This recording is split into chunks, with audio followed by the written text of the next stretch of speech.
Welcome to Politics Done Right. I'm Egberto Willies, your host. Good morning, Houston. Good morning, Harris County. Good morning to the great state of Texas. Of course, good morning to the United States of America. Good morning to the world. And good morning to every corner, every crony, everywhere that our 100,000 watt transmitter is putting out the signal. And of course, worldwide, our internet, from which we get quite a bit of people coming in from all over the world. Good morning to our geniuses in the studio. How is El Senor Howard and Jack doing this morning? Well, we are upright so far.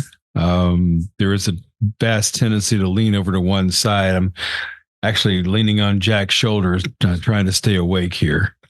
But we're doing okay. Going to say good morning to Harry. That was Chris Bodie and Indian Summer. Drive Time. Indian Summer? Yeah. Indian Summer from Chris Bodie for Harry this morning. Harry's going to be very happy about that. He called me the other day and says, I just love it when you say my name on the radio. So, we can do that. Thank you, Harry. Harry. Yay, Harry.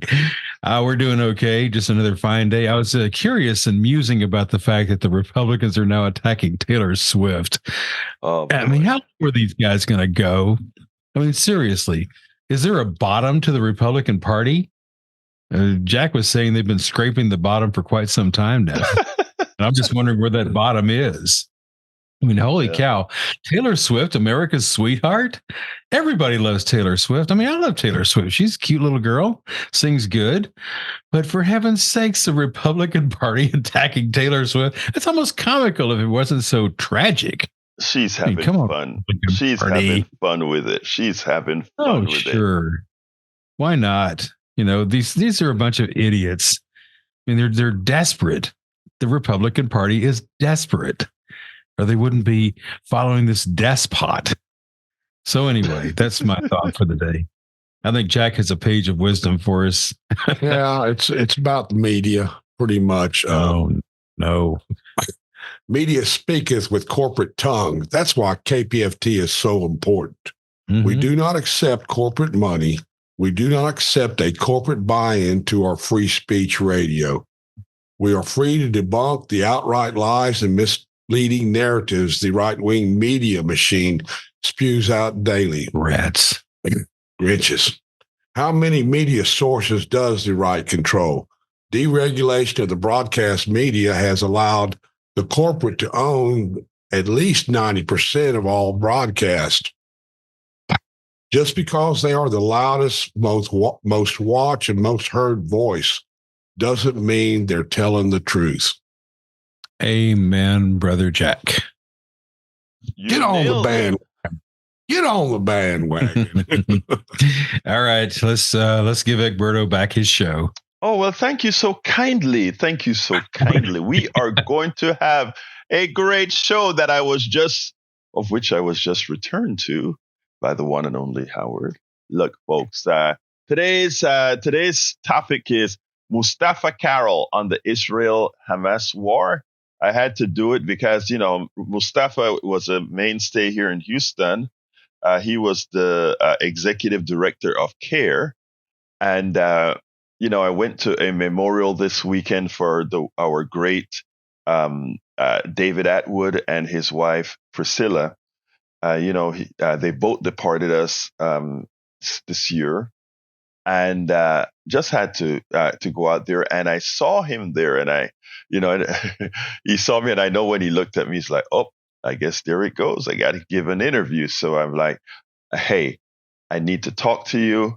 I want to get your point of view on what's going on with Israel-Hamas war."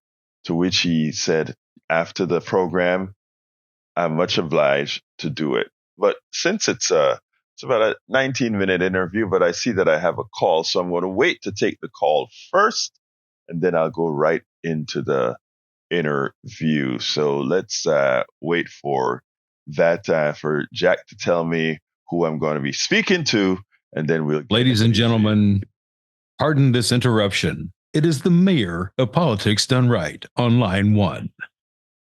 and he called first thing. Brother Johnny, come on in, Mayor. Brother Egberto, Magic Jack, and Captain Reynolds rap, and Harry Carey. I love it. Talk to me. Yeah, Magic Jack talked about media, and Captain Reynolds rap asks, how low can the Republicans go?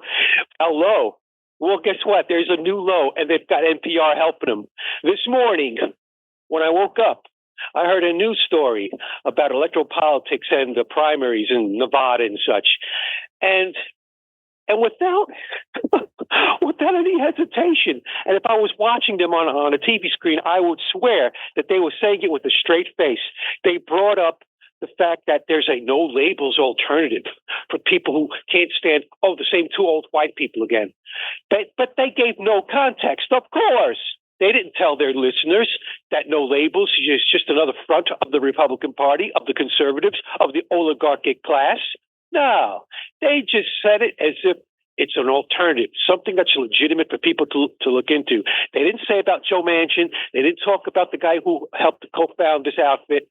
None of that. No context. So here's a phone number for the local NPR, 713-743-8483, 743-8483, 713 area code 743-8483, and you leave your voicemail message on there and let them know that you are not happy with the journalistic malpractice of not informing their listeners. They are doing the work of the oligarchs, of the Republicans. That's all I have to say. Well, Johnny, don't leave yet. Let me just tell you this, all right? I have given up entirely. I mean, when I say given up, I mean as far as giving anything context from the mainstream media. Look, I use the mainstream media because the mainstream media has the funding to tell the stories. And what a lot of times you'll see me do is take the clip from the mainstream media and add the progressive context to it. Sometimes it's in line with what was said. Many times it's in addition to, and quite a few times it is, are you crazy? But here's the thing. That is why, and we are starting our fund drive this week, I believe, sometime. I got to check exactly which date it is. But that is why, and I'm using the opportunity you gave us here, talking about what NPR does or did, which in effect is what all media does. I mean, the people who even run the NPRs, right, are people who enjoy rubbing shoulders with the quote unquote fat cats. They're the donors. You take a look at the list of people that give to NPR, etc. And in effect, they are becoming sort of a mainstream. Look, when the Powell memo came out, one of the things was that you had to infiltrate the fourth estate. You had to infiltrate the media because that's how you programmed people. I got yesterday, Johnny. I don't know if you listened yesterday. I think you did. I think you called it. And when I started speaking about billionaires not earning what they got, and I really meant it, right? But we are so programmed, not only from our schools, but even the media, that folks like Elon Musk are billionaires because they add so much to society. They had so much intellect, right? And I wrote a blog for the piece that I played. Actually, it was generated from a caller. We have the best callers and smartest callers. Whether they left or right, they give us something to think about, right? So I used a piece that was provided by, I think it was a guy named Cesar. I think it was Cesar who gave that. And I went and I posted it on Daily Kos, the clip, as well as the information that I posted on Daily Kos. Actually, it wasn't Cesar, it was Brad. That's who it was for this clip that I posted. And he just couldn't understand that I had a beef with every billionaire, right? Because like I said, Nobody has earned $1 billion. And I stand by that. And I'd like anyone to call and let's have a civil discussion about that, right? And I got the best response at Daily Kos. And one of the guys said, how can we really think somebody has earned it? They are running 3 companies, spend their time on Twitter tweeting and just creating havoc. There's only 24 hours in a day. And if you're doing all these things, it means the things that your company is doing or your companies are doing to move forward maybe doesn't have a lot to do with you. And I didn't say it as eloquently as was said with the person at Daily Kos. I didn't say it as eloquently, but that is the idea. We have to, from the time we were born in this country, we had the false belief that those who somehow was able to get capital and expand on it somehow are deserving of all the capital of that expansion. I want to use, because on my show yesterday in the afternoon at 3:00, I actually used Taylor Swift. And look, I love Taylor Swift, love her music, love what she does, etc. Not only that, she's kind. She gives away a whole lot of money and all of that. She's a great person who lives within our society through the rules of our society. She's doing everything right. That's who Taylor Swift is, a nice person doing all of that. And I could go after a few billionaires that they're doing things right. They're giving away a lot of what they've made, etc. And that's great. That's honorable. But the question is, and I've tried to postulate this, and sometimes I don't get across the right way in saying it. And that is, but she is the face, and I'm using her because we all like her. She is, or most of us like her. She is the face of what I call a defect within the economic system. And here it goes. She is as talented as anybody else. She's very talented. And not only that, talent does not only come from having a beautiful voice. Talent comes also from being able to engage people and get people to come and see what you have to offer, etc. So she's talented. But, and by the way, she gets paid from all the people that come see her. She get paid from the residuals of the copyrights for all that she's done. And by the way, a lot of people have ripped her off, including for her old albums, etc. But she gets all that. She gets all that royalty, etc. Great. She's playing by the rules. And she constantly gets paid and paid and paid, even as she, her songs are playing. Even if we play a song here at KPFT that is of Taylor Swift, she gets a few pennies every time we play the song. That's great. You know who doesn't get a penny when we play Taylor Swift song? Howard, Jack, me, Johnny. Right? Taylor has done nothing wrong.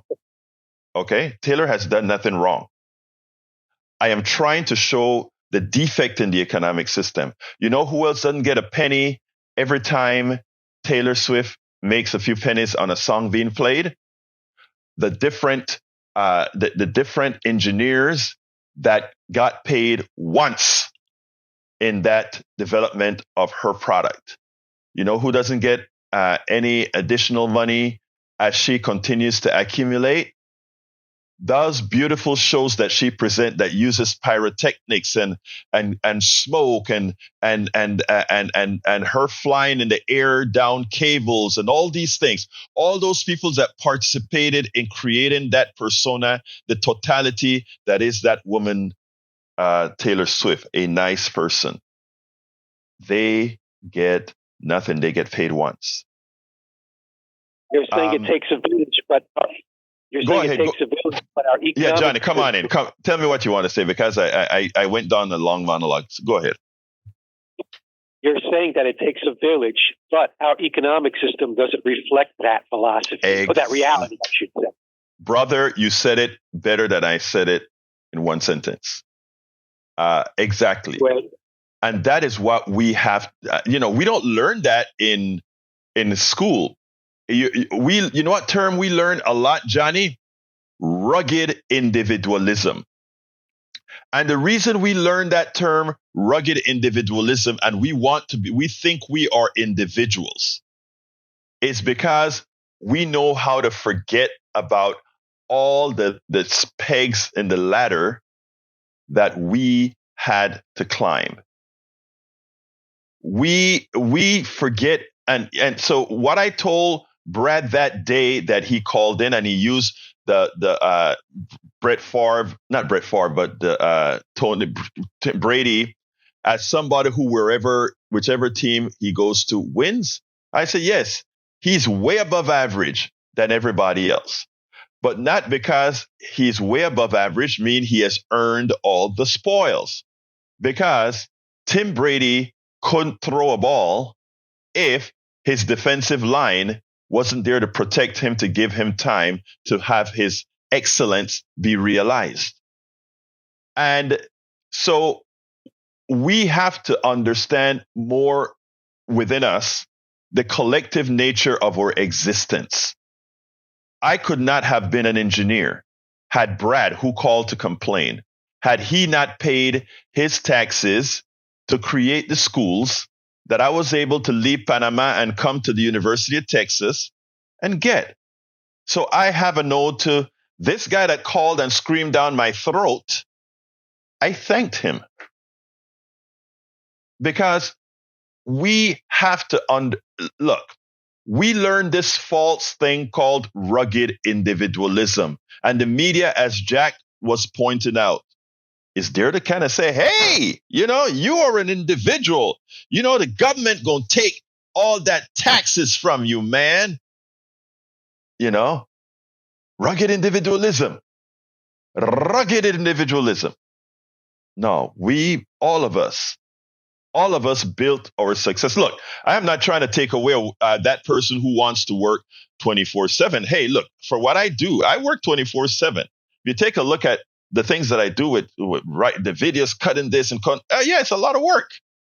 A lot, Brother Howard in that room, he goes out and he does his work at KPFT, go out there and do videos and do other things. Jack comes in every single morning out of the kindness of his heart to get this stuff on air. Is that any less than somebody doing similar work, but actually with their rugged individualism, making millions? Look, all I'm asking folks to do is look at things objectively and not what we were told and not what they inferred that we should think, because it's so important. Johnny is back, I see. So let's see what else Johnny wants to add before I get to the video. Okay, apologize for that failed connection. On my Magic Back line went out, so I'm calling you on the other phone, on the so-called smartphone. Let's see how smart this thing is. So, not to be totally negative on NPR, because ironically, they do a lot of great reporting on lots of other stuff. Yes. It's just that they have a moral obligation. They have a moral obligation, especially right now, to report full context on each and every story all the time. And when you purposefully do the work of the oligarchic powers that be, you're not serving your leader, your listeners anymore. You're committing journalistic malpractice. So I always tell them, you guys should live up to the standards of your Black programming, like ICU, hosted by Eddie. Oh no, my mind is blanking. Excellent host, by the way. You know what I'm talking about. Excellent stories, excellent interviews.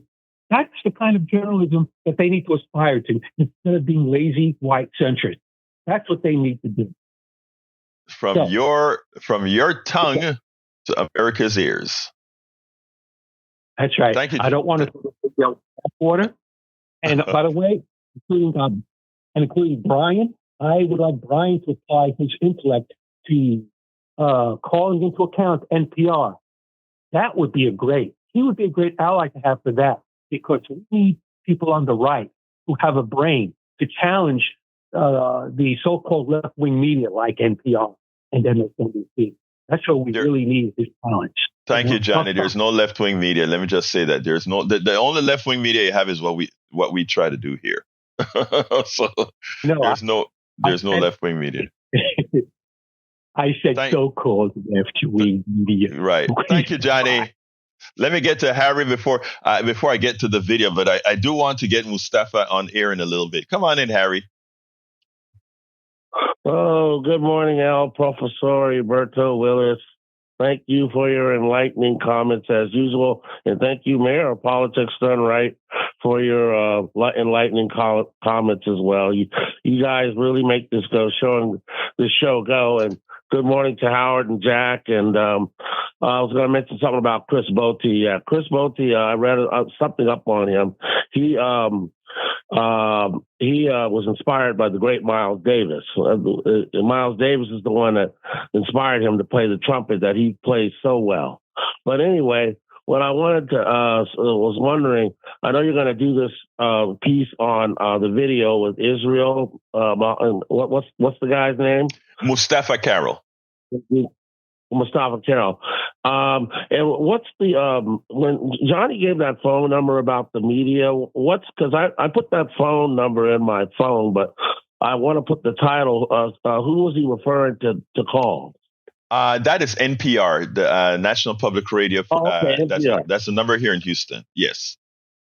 Yeah, I listened to that, and as I was telling you yesterday about that economist that I listened to last week, when you talked about that with the corporations and the economy, and Trump trying to take credit for Joe Biden's economy, and thinking that the only reason Joe Biden's economy is doing well is because of what he did, which we know it's false. But right. No, that show, I remember you saying yesterday you were going to try to do. Maybe you're probably not going to have time to do it on today's show, but what Brian talked about with the homes. Now he didn't call in early like you asked him to do, right? And you wanted to do a show on that, and you wanted people's comments. And I was just wondering when you plan on doing that. Okay, you know what I'll do? The piece is 19 minutes long. Let me take Lynette is following you. Let me take Lynette call, and then if depending on how long the calls last. Under the worst case, I'll just postpone the video depending on what people ask. So we'll see. This show belongs to y'all. So we'll see what happens. But I'll try to get that in. Okay? Okay. And I wanted to, one more thing.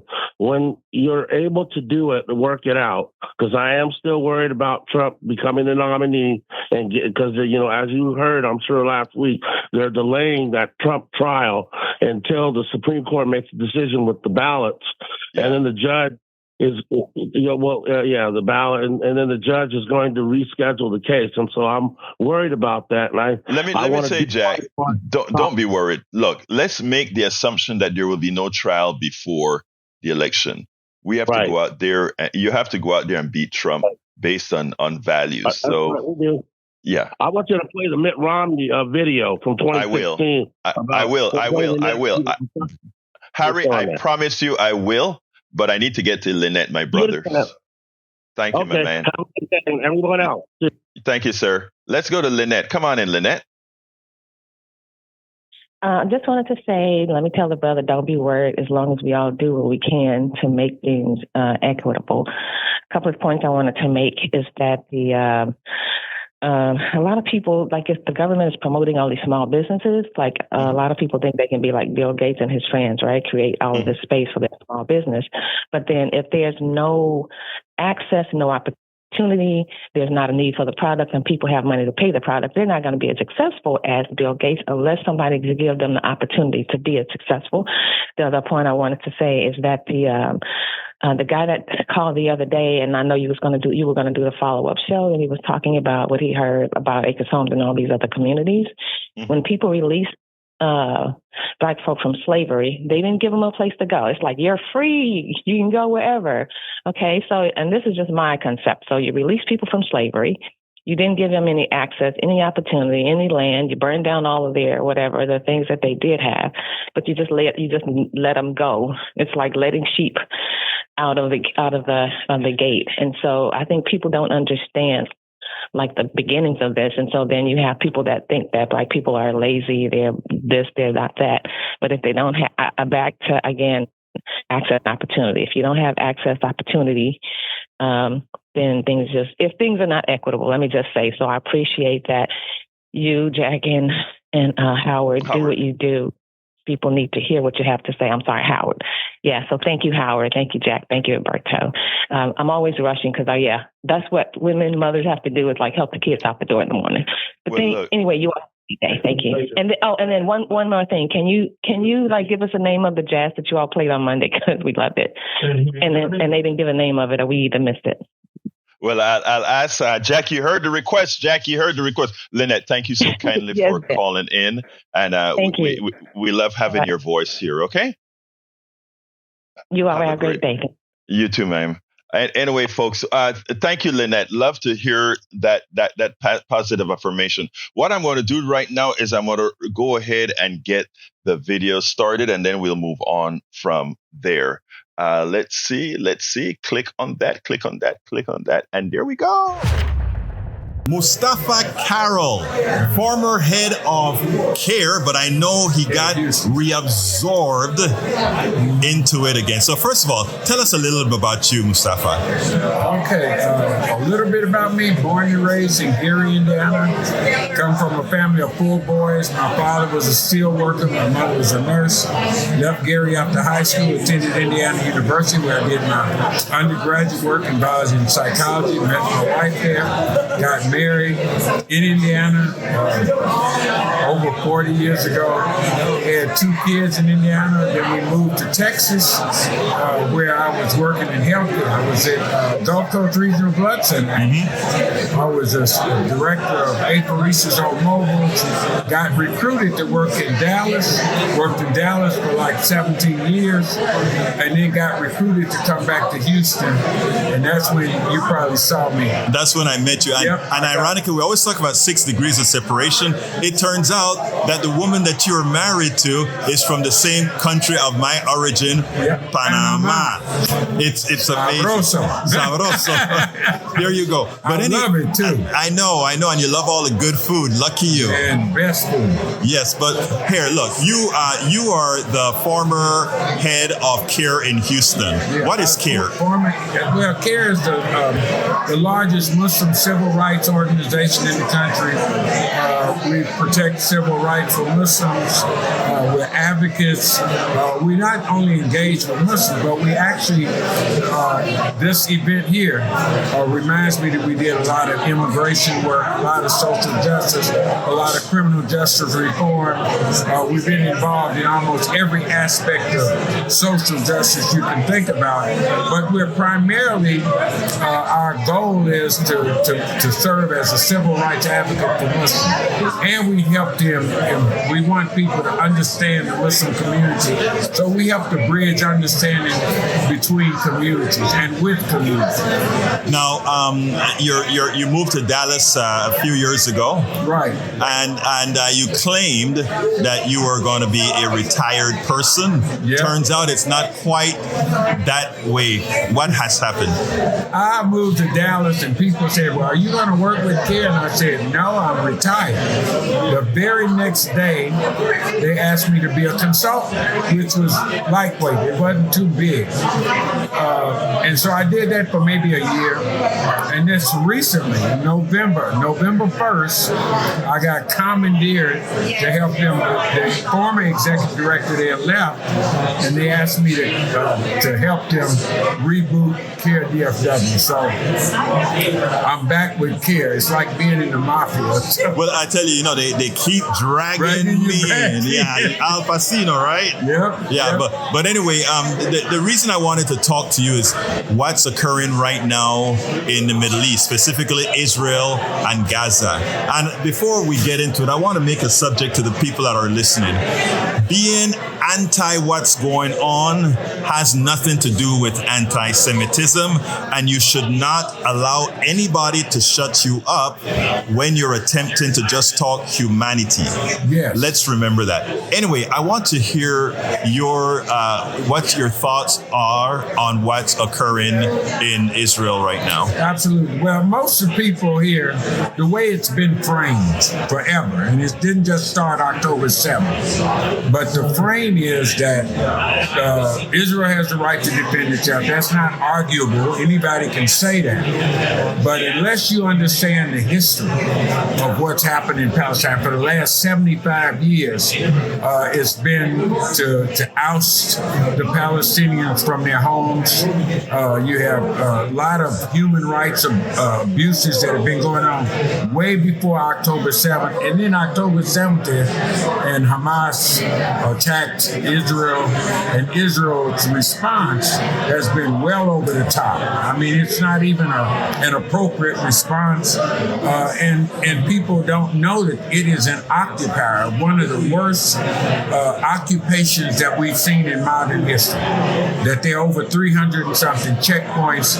that you have children being put in prisons, and now we're seeing what appears to be the genocide in our own time. Actually, by definition, I mean, it's not arguable. I mean, some people would like to make it an arguable position. It's not an arguable position. Yeah, it is by definition, that is what we're having. By definition, Gaza and the West Bank are apartheid territories. Absolutely. You don't, and people ask me, they say, well, because there's similarities between the civil rights period, right, the Jim Crow South and that, but when I examine it, it's even worse than what happened in if you want to say that, because in Jim Crow South, we could drive where we wanted to drive. Right. We didn't have places that I couldn't drive, not by law. We didn't have 1,000-mile, 26-foot high wall that was like is the largest open air prison. We didn't have our children people were getting shot and killed, but now we see it wholesale. We didn't see them putting the level. It's the level of things that we're seeing now in Gaza is just. Well, our laws had the semblance of equality. The laws did, if it weren't for the people, but the laws had a semblance. It wasn't real. Not great, but it had a semblance. It's a semblance of it. No, now there's not even a semblance. There's no equality. They can't vote. They're second class or third class citizens at best. And I don't know why people are confused when they understand what's going on. Well, I mean, and that's where CAIR and a lot of other organizations should come in my humble opinion, in that most people are good people. Most Americans are good people. The problem is most people are also ignorant. Absolutely. They don't understand the genesis of places. They don't understand the genesis of conflicts. Absolutely. What should we do? Because like I said, one of the things that I tell people now more, and it's necessary, is do not allow anybody, any identity to co-opt a word. Yes. What happened in Germany was a genocide. It was a Holocaust. It was horrendous. Absolutely. And there's no doubt that, but what the current Israeli government and previous Israeli governments are doing in Gaza and the West Bank and in Israel proper. It's outrageous. And what is worse about it, one of the things that really hits home for me and has for a long time is like we're giving $3.8 billion a year to a country that doesn't need that support. we're giving them all the state-of-the-art weapons. So most of the common folks, when they hear that the way that it's been framed, they think that this is a war of equals. So Right. It's not even a war. It's a rout. Right. It's not a war. You got one group got homemade rockets and Made of pipes. and stuff like that, and the other group has everything that we have. 2,000-pound bombs. 2,000-pound bomb. More bombs being dropped in Gaza now than what was dropped any other place for over a period of years. We're dropping on a place the size of New Jersey. We have to start trying to have folks recognize what humanity is all about again, because I think what happened is when you dehumanize a group, when you oppress that group or apply violence to that group, nobody sees it for what it really is. And I think that's one of the things that we have to learn. And one of the things about oppressed peoples is that other folks, I don't know why, but they tend to wonder, can't believe the response. I mean, I remember during the civil rights moment, there was just a period of, there was a time. They should have known that there was going to be a time that their people were going to resort to violence. I don't know why that's surprising. Well, that's the reason Martin Luther King was successful to some extent, right? Yeah. The fear that eventually the sleeping dog's going to wake up. Yep, and the sleeping dogs woke up. Because let's look at our founding fathers, right? Yeah. Aren't the founding fathers were sleeping dogs that woke up and affected, well, in today's world, when the founding fathers be called terrorists? Yep, they would be called terrorists, and they were called all kinds of things back then. But they would definitely be called terrorists. They would be called insurrectionists because they went against The current government, right? And you remember they had famous sayings like "Give me liberty" or "Give me Or give me death, yeah. And the Boston Tea Party Right. was to protest no taxation without representation. All those things now, historically, people look at and say, "Oh my God, that was so heroic." But it wasn't heroic to the British. Right. It was an insurrection to Right. the British. It was going against the government. You know, those things that we look at now in a different way. So let me ask you, what should we, Mustafaa, be doing? First of all, to educate the people in America to the truth, not the narrative, to the truth, and why this is also a danger for us. You know, we look at it as, well, we are bigger, we are more powerful, but this is actually a danger to every single American citizen, what we are allowing to occur in Gaza and the West Bank. I was on a program back in the end of November called Beyond Gaza, meaning what are we going to do next? What's going to happen after this? And for our country, look, we are no longer, we have no longer, and I told them, they asked me, what about our moral compass? I said, we don't have a moral compass. We don't have a moral compass. We're losing our standing in the world. People are seeing this, and this is emboldening other groups to do what we're doing. We're leaders in the world. So when they see that the most powerful country in the world has no moral compass, then what does that say to the rest of the world? That means that whatever they do, the thing that we were upset about the Russians invading Ukraine, at the very same time that we said that, this thing with Gaza has been going on for centuries, for decades. Been going on for decades. With our blessing, that we are complicit in the murder of over almost close to 30,000 folks. Wantonly, we are complicit. We can no longer say that we are the moral leader of the world. We're not. We haven't been for a good while. And so what we have to do as a community, and this is a long distance race, this is not a sprint. What we have to do is consistently educate people as to what is really happening, despite the fact that you're going to be called anti-Semitic, that you're going to be called enemies of the state of Israel, and all this other garbage that we hear. That we're not enemies. I speak the truth. Now, let me just tell you that all this info that we talk about, when we talk these issues, I make sure that this is sanctioned by my Jewish friends. Right. I have a lot of Jewish friends that I pass a lot of my wordiology by to ensure that we are in fact saying things correctly. And the vast majority of my Jewish friends have told me, Egberto, what you're doing by trying to spread the truth to the American population, there's nothing anti-Semitic about it.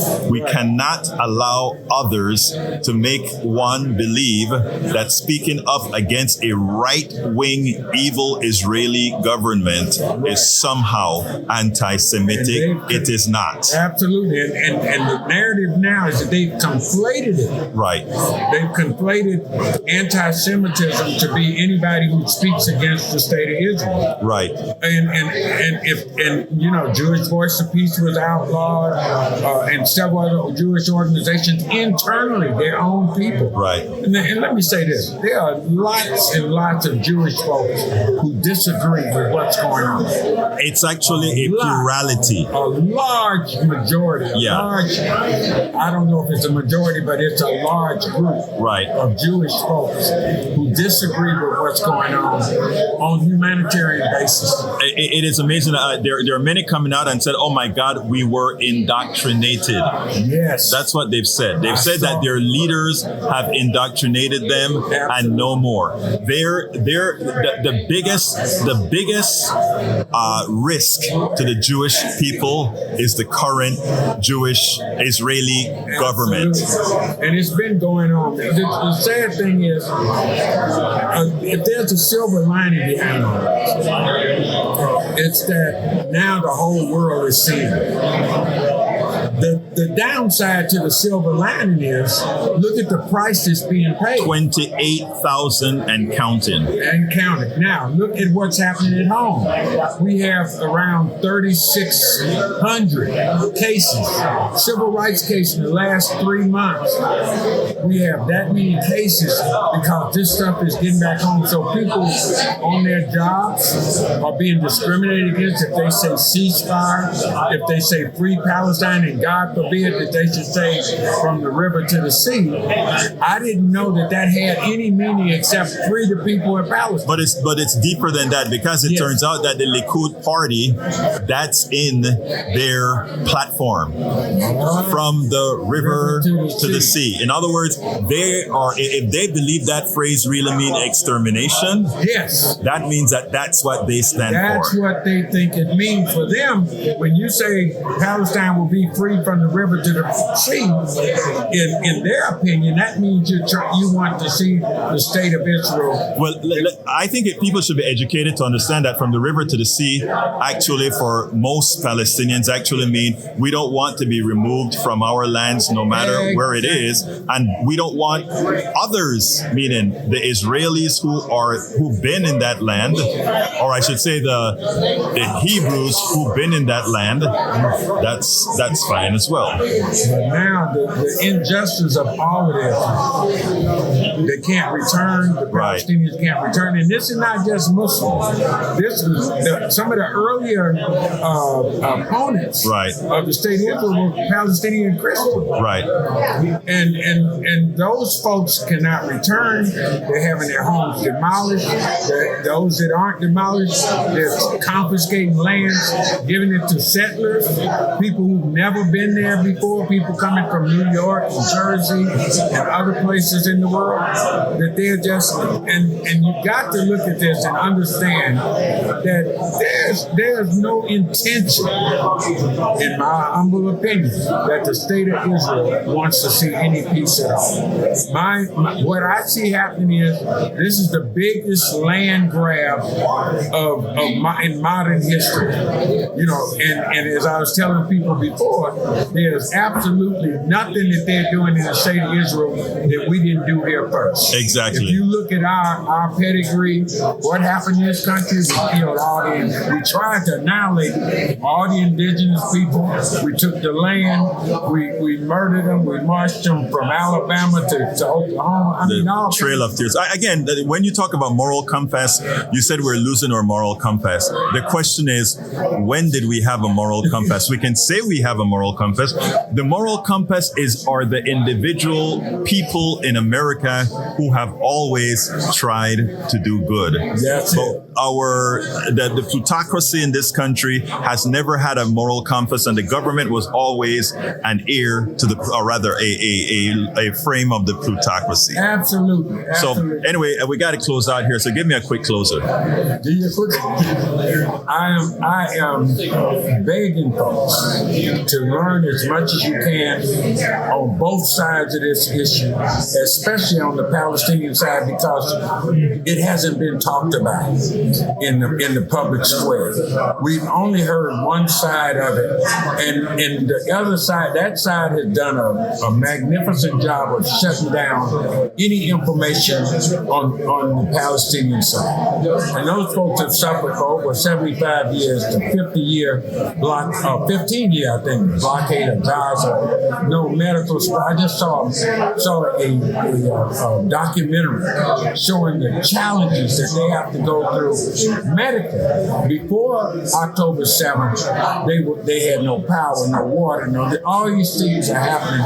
And now it's what I call white supremacy on steroids. It's white supremacy on steroids. Everything that's happening there has happened here, but now it's happening here on steroids there. And we have to pray for everyone. Mustafaa Carroll, thank you so kindly for your frank conversation.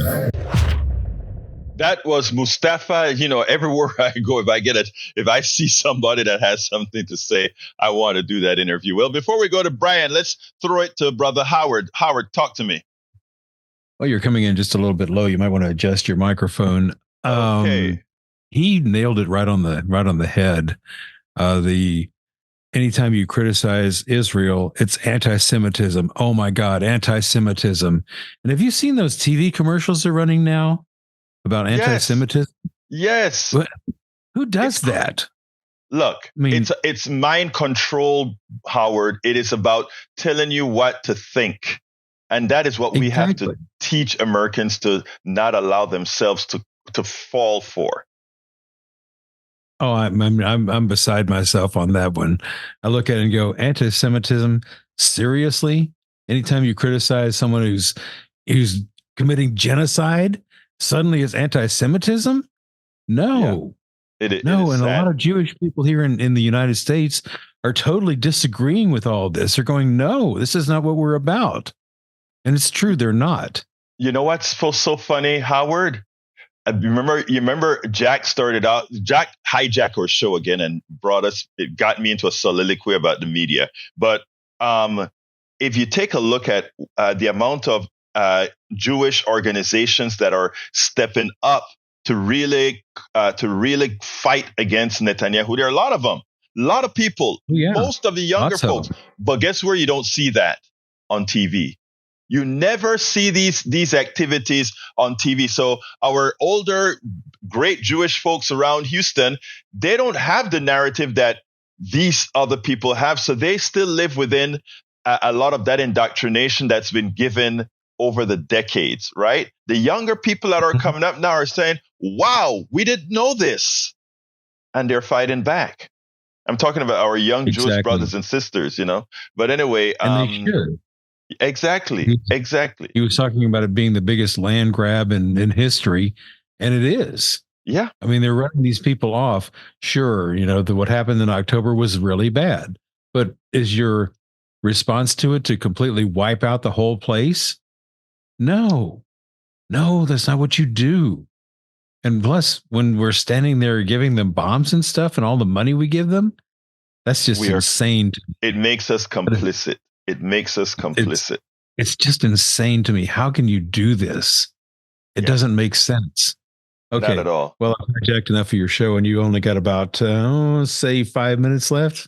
Okay, well, Brian is back. He was supposed to call her first thing in of the show, but I bet he was sleeping. But let's get Brother Brian onto the line. Yes, good morning. First off, Palmer. Yeah, first off, Palmer. I never called anyone a libtard. Never have, never will. If you have to go to lies and personal attacks, you already lost your debate. Okay. The second caller, no, there are no Asian companies starting in Acres Homes. I've worked in the 4300 block of Pinemont since 1999, and there's no new businesses going in Acres Homes.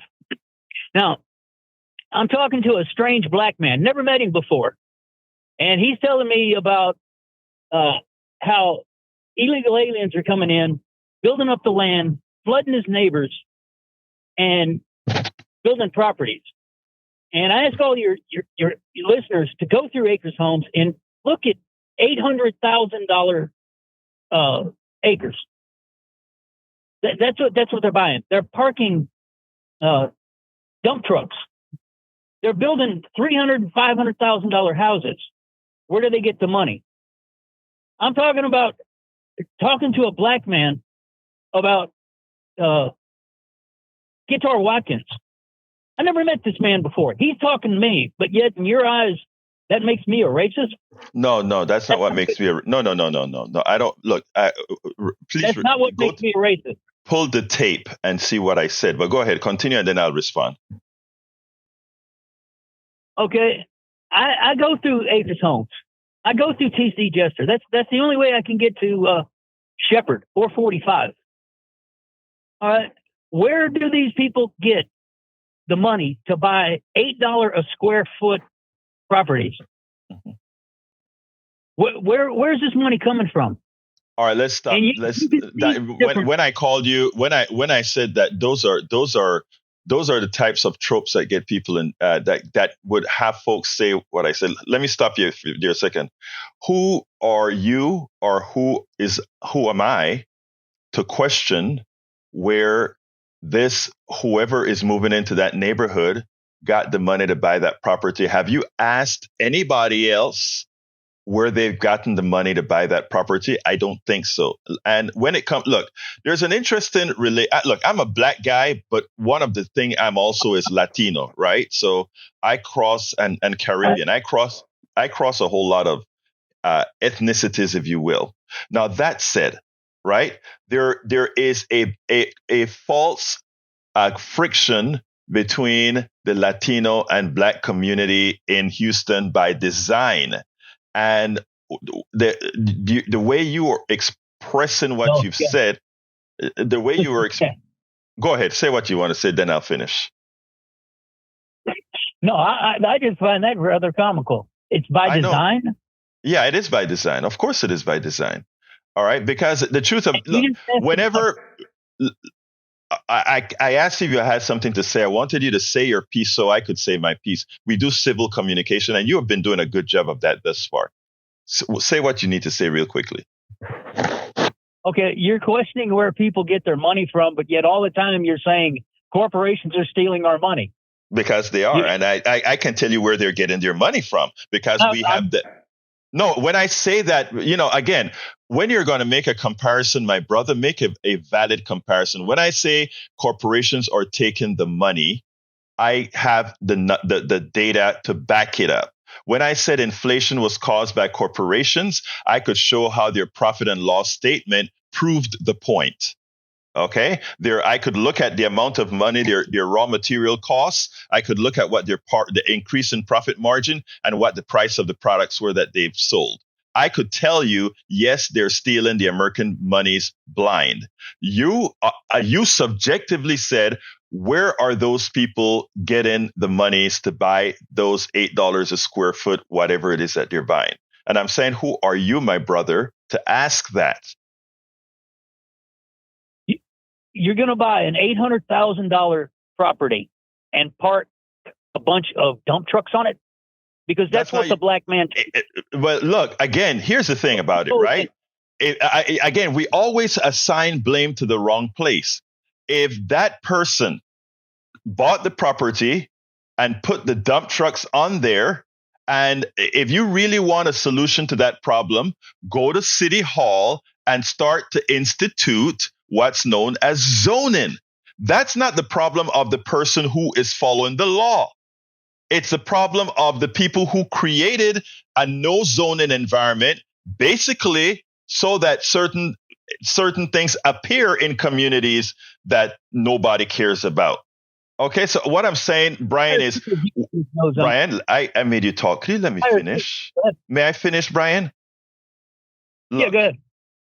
Brian, you are barking up the wrong tree. In other words, if this guy buys land where he can put his dump trucks and all of that in one place, and he can get it at an affordable price, that's what he did. If we don't want that in the environment, we go to City Hall and we make sure as a collective that doesn't happen. But you go ahead and ask many people if they want zoning in their areas, and they'll say, well, Houston is a non-zoning city, and I kind of like that I can have this business right next to my house and all of that. Does that necessarily give some sort of a good-looking community? Not necessarily, right? That's why they have other methods that they use. So I only got 2 minutes, so give me a closing comment. And I want to have this. Wait. I want to have this discussion when we have more time, and you call earlier. Go ahead and make a quick closer. No, you have other callers. Thanks. Talk to you tomorrow. Bye. Have a good one, Brian. All right. Look, I think it's important. We always turn our neck to look at somebody generally in our maybe same. We are always ready to tear down the little person. All of us. I don't care what race you are or whatever. Was he able to do that? How was she able to do that? Whenever we do that, we give the people who are actually pilfering us a pass. We are giving the people who are pilfering us a pass. I don't have much more time to get into this because it's 56, and I got to pass it to Brother Howard and Brother Jack. So, guys, take it. Well, I was just interested. Maybe we'll turn it over to the vast and unpaid research department about who's putting on those anti-Semitism commercials. I know who it is. Whatever you want. AIPAC. Who is it? AIPAC. I mean, they are some subsidiary of AIPAC. I mean, that's what they do. Look, I need to go on a slight tangent here. I started to see commercials on TV just a few days ago with nurse practitioners and all these people saying how great their nurse practitioners are. They love their nurse practitioner. Their nurse practitioner healed them. I love nurse practitioners myself. But the idea was to it was a corporate decision to say we don't want to pay doctors, so we're going to fill up all these emergency places now with nurse practitioners. It's a matter of mind control. But look, I'm out of time. So give me a closer, Jack and Howard. All right. Well, have a good day. Media speaketh with corporate tongue. All right. Anyway, folks, love you, callers, love you, listeners. Thank you very much for being here. I got to get out of here. My name is Egberto Willis. This is Politics and Right, and you guys know how I end this baby. I am what? Out. We spend a lot of time deconstructing the news, trying to parse it into a form that everybody can understand. We try to find those little nitpicks where it flies above the fray, etc.